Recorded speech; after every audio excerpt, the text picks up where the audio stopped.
لیکن اگر سیاسی جدوجہد کو آپ فوج کے مقابل میں لا کر کھڑا کرنے کی صحیح کریں گے اور یہ چاہیں گے کہ اس طرح کوئی انقلاب برپا کر دیں تو یہ انتشار، اختلال، بدنظمی اور انارکی کو دعوت دینا ہے۔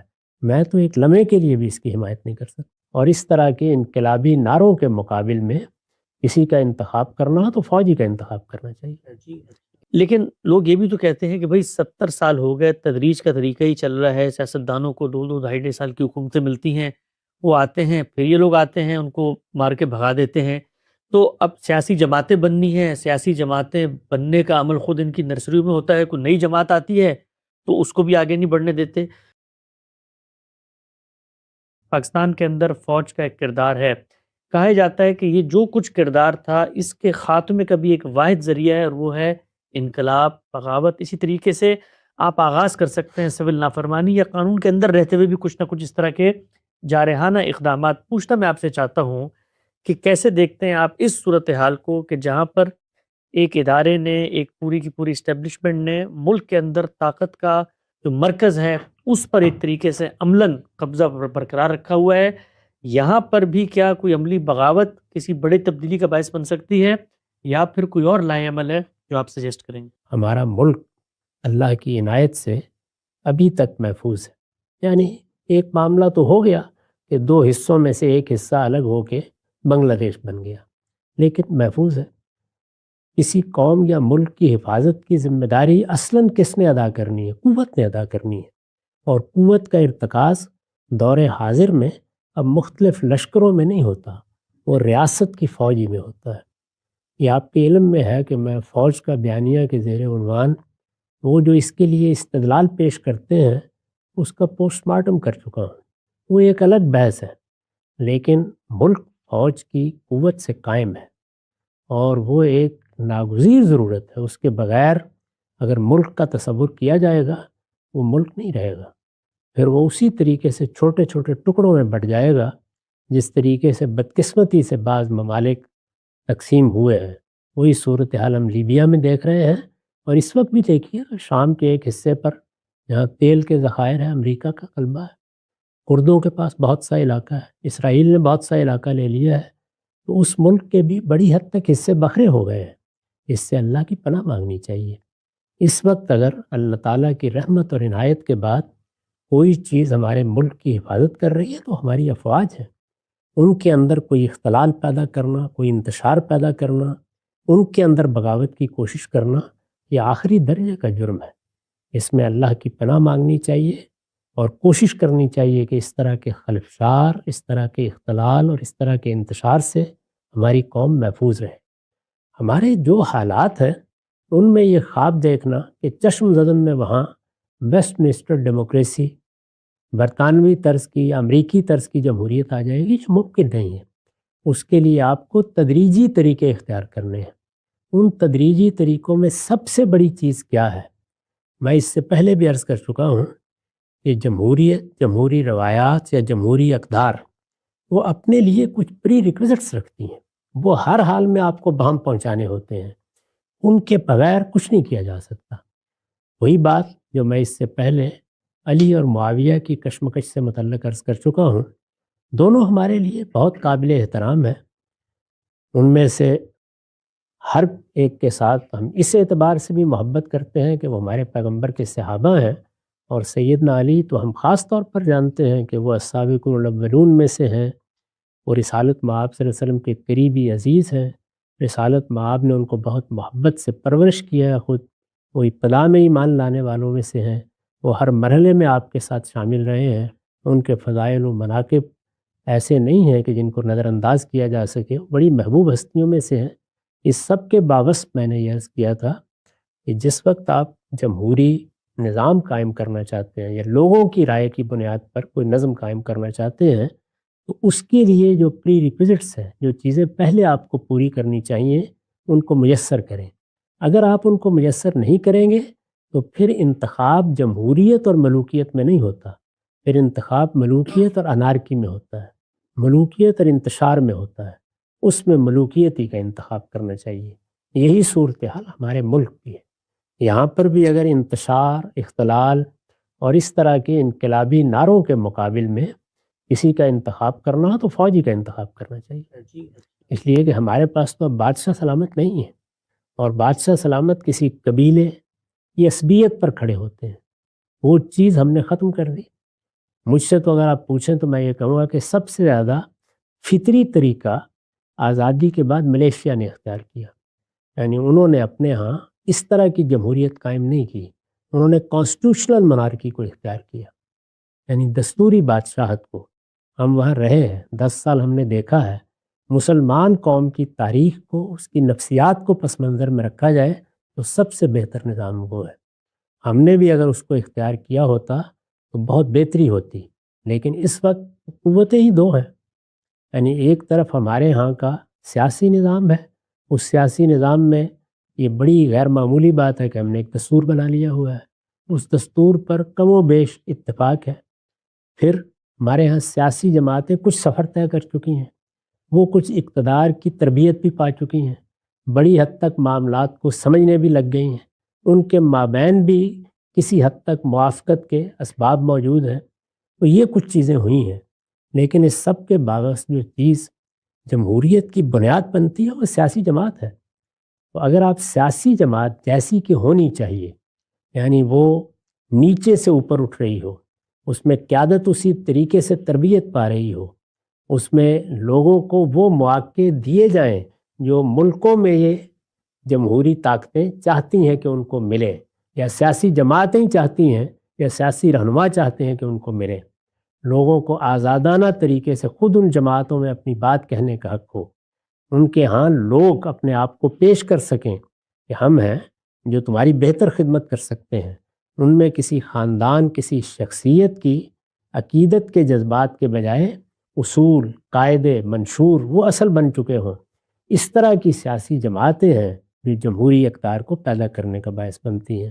ہمارے ہاں بھی سیاسی جماعتوں کے نام پر کچھ گروہ ہیں، وہ کافی حد تک منظم ہوئے ہیں، ان میں سے بعض بہتری میں کچھ آگے بھی بڑھے ہیں، لیکن اپنی حقیقت کے اعتبار سے وہ یا خاندانوں کی جاگیر ہے یا کسی شخصیت کے اسیر ہے، اس سے زیادہ ابھی ہم آگے نہیں بڑھ سکے۔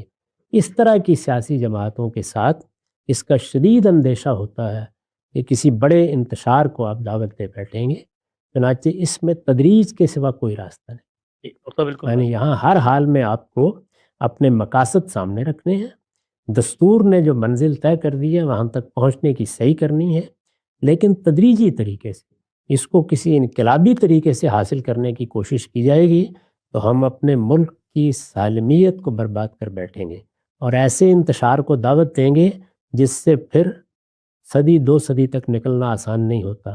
اس طرح کے کھیل نہیں کھیلے جاتے، قوموں کی تقدیر کے ساتھ معاملات ایسے نہیں ہوا کرتے۔ اس وجہ سے میرے نزدیک ہمیں کسی انقلاب کی ضرورت نہیں ہے، صرف یہ ضرورت ہے کہ لوگوں کا شعور بہتر کیا جائے، ان کے سوچنے کے انداز کو بدلا جائے۔ ظاہر ہے جب لوگوں کا شعور آپ بہتر کرتے ہیں تو اس کے مخاطب سیاستدان بھی ہوتے ہیں، علماء بھی ہوتے ہیں، مذہبی رہنما بھی ہوتے ہیں، فوج کے اکابر بھی ہوتے ہیں، فوج میں بھی انسان ہی ہیں۔ ہم نے جب تجزیہ کر کے بتایا تھا کہ اس طرح کے بیانیے ترتیب نہیں دینے چاہیے تو کیا مقصد تھا اس کا؟ یہی تھا کہ ان تک بھی بات پہنچے، وہ بھی یہ سمجھیں کہ انہیں تدریج کے ساتھ پیچھے ہٹنا ہے اور ایک دستوری حکومت کو چلنے دینے کے مواقع پیدا کرنے ہیں۔ یہ تدریجی عمل ہے، اس میں شعور پیدا کیا جاتا ہے، یہ شعور مذہبی رہنما پیدا کرتے ہیں، یہ دانشور پیدا کرتے ہیں، اور یہ سیاسی جدوجہد بھی پیدا کرتی ہے۔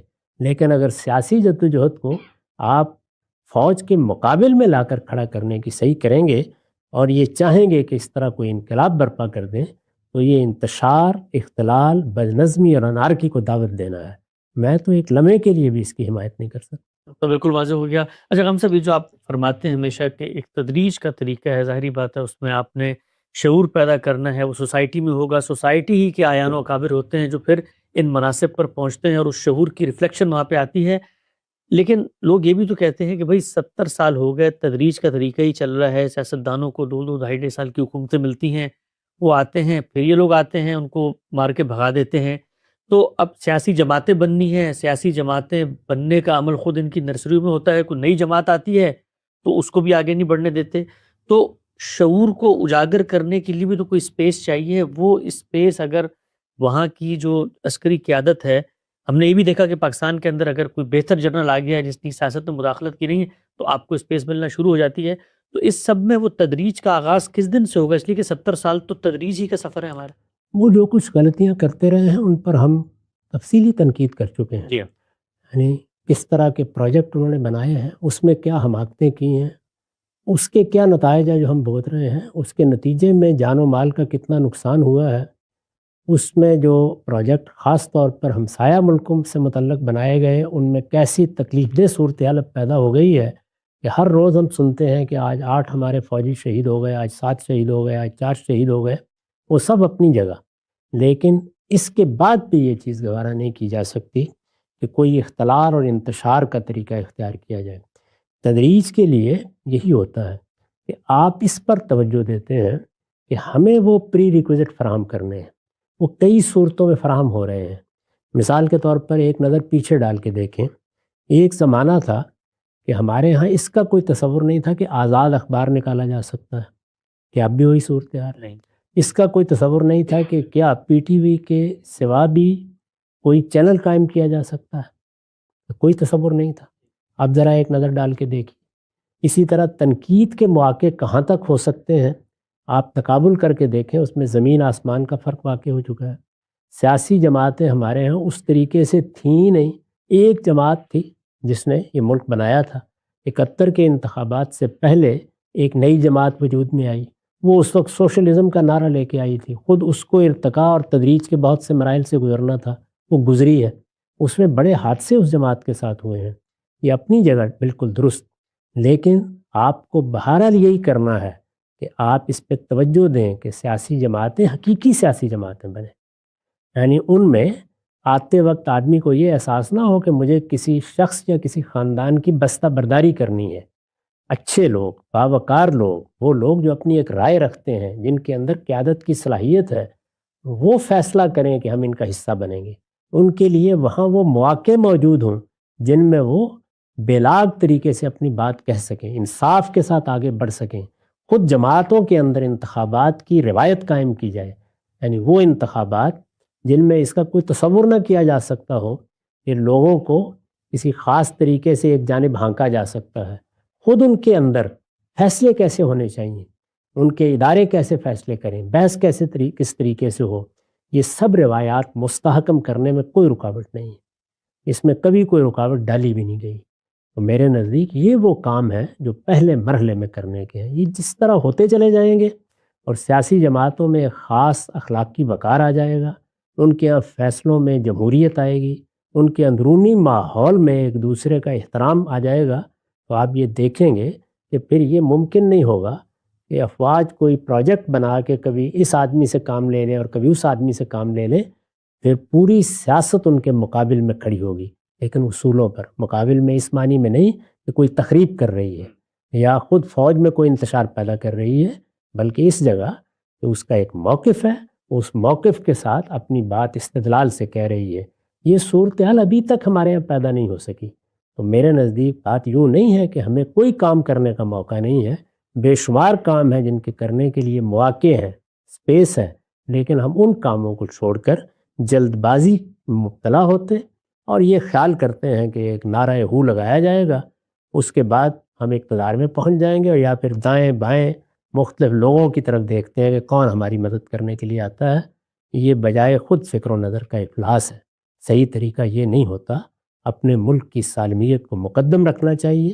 افواج قوت فراہم کرتی ہیں، ان میں کسی انتشار کا تصور بھی نہیں کرنا چاہیے، اور جو کچھ بھی انہوں نے اس ملک میں پچھلے 60-70 سال میں غلط اقدامات کیے ہیں ان پر شائستہ مہذب تنقید جاری رکھنی چاہیے. یہ تنقید ان کو پیچھے ہٹنے پہ آمادہ کرے گی، خود ان کے اندر شعور بہتر کرے گی، اور سیاسی جماعتوں کا اپنے آپ کو مستحکم کرنا، صحیح اصولوں پر استوار کرنا، اپنے اخلاقی مقدمات کو درست کرنا، یہ مزاحمت کی ایک شائستہ قوت پیدا کرے گا.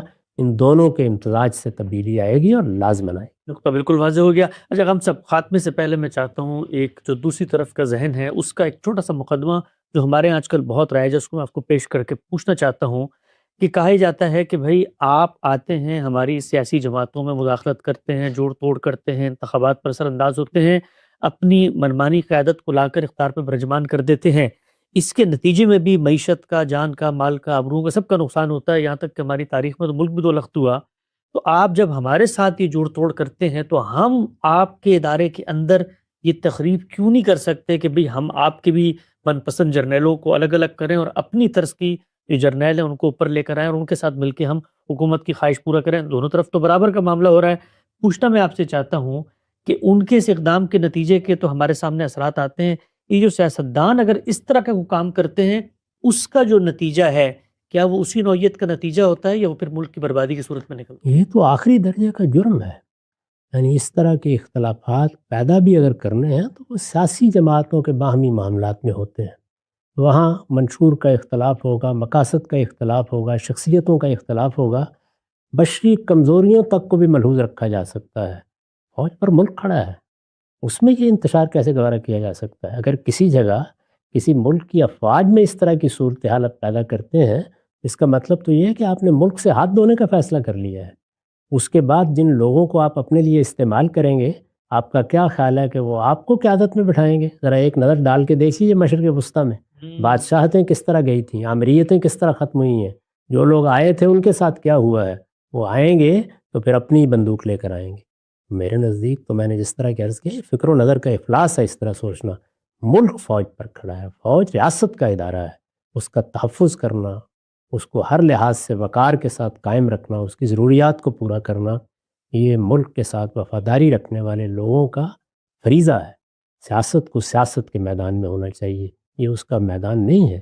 سیاسی جماعتیں آپس میں اپنا نقطہ نظر پیش کریں، اس میں اگر کوئی خرابی ہوتی ہے تو مل کر جدوجہد کریں، آپس میں مذاکرات کر کے وہ متحدہ لائے عمل بنائیں، جس کے نتیجے میں فوج کے پاس اس کی گنجائش نہ رہے کہ وہ کبھی کسی کو اپنا اعلیٰ کار بنا لے اور کبھی دوسرے کو اپنا اعلیٰ کار بنا لے۔ یہ سب کچھ سیاست کی سطح پر ہونا ہے۔